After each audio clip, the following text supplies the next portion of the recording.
Catus Maximus here. I've been neglecting making endless videos of slip joint pliers mainly because I found so many brands that it's getting to the point of highly diminishing returns where the ones that I see are brands that I've already done videos on. But I decided, I think I've already done a video about Buffalo brand slip joint pliers, but I decided to do another video this time because these are the big 10-inch versions.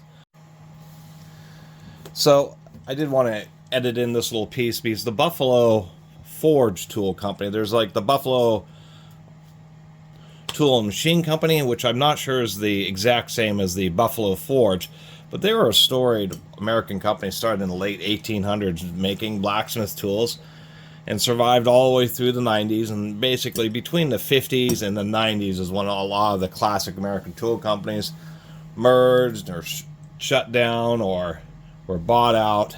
It's where a lot of these old brands ended up disappearing. So it's kind of interesting to have a piece of history like the Buffalo, something from the Buffalo Machine or Buffalo Forge Company. The thing of note is that I believe his name James Carrier of Carrier Air Conditioners was an engineer at Buffalo Forge when he submitted his first design for a phase change air conditioning system, believing Buffalo would help him produce his new idea for an actual viable air conditioning system, which they didn't do, and he ended up leaving and forming Carrier Engineering Group, which is now the world's largest manufacturer of air conditioning systems. And that company and James Carrier actually started out at Buffalo Tool. So it's kind of a neat little link in history there. I only have a couple pairs of 10-inch large slip joint pliers. A little while ago I did a video about these motor spec ones, which were made by Diamond Tool. These were certainly fine, but as we can see, just a bit worse for wear on rust. With a tool like this, it does not affect the functionality. But I was just noticing that these Buffaloes are definitely not made by Diamond. We just have a completely different design language here. What we can see here is the slot has a fairly small hole where they have eyelet where there's a fairly large eyelet on the Diamond.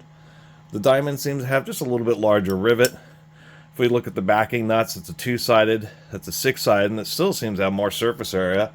And if we actually look at the diameter of the hinge pin on the Diamond, the hinge pin we can see is clearly larger than it is on these Buffaloes. So ultimately, the Diamonds are probably going to be heavier duty because, of course, all the stress is on that hinge pin.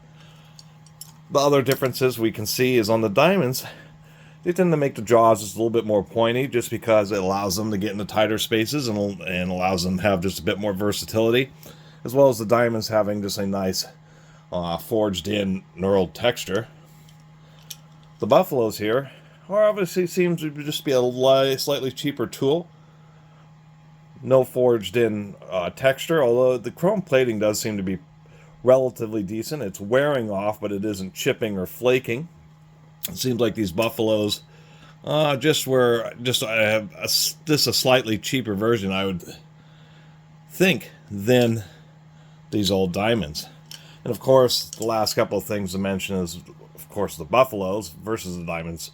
The Buffaloes have these like really thick, really like stub nose or boxer nose jaws, which I find a bit interesting.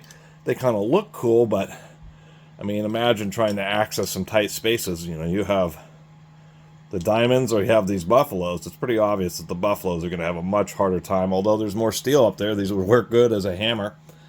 And then the traditional Diamond multi-grip shape here, or multi-use area, nice and curved, really just super aggressive teeth. And it's just a little bit smaller here, just not as deep of a curve. The teeth are pretty aggressive, but just not quite, once again, quite as deep as the Diamond. The Diamonds have the traditional kind of angled backwards shear. Those are some primitive cutters, like for cutting nails and that type of stuff.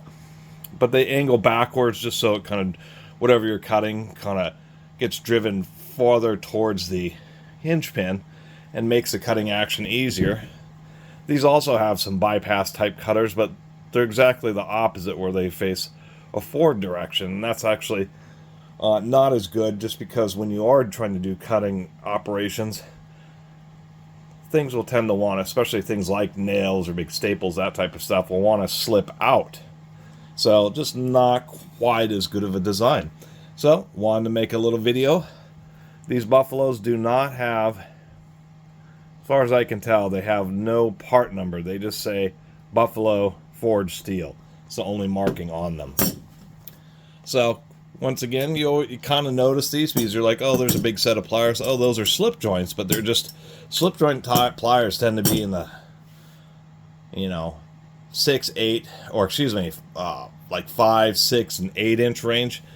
These 10-inch versions actually are pretty uncommon, just because they're large slip joint pliers, and usually when you're going up to 10-inch or larger pliers, you're getting channel locks or something like that. So as a matter of fact, I think these are only 2 10-inch slip joint pliers that I have in my whole collection of tools, because they're just that uncommon. Anyway, really appreciate everybody who's been watching and subscribing. See you next time.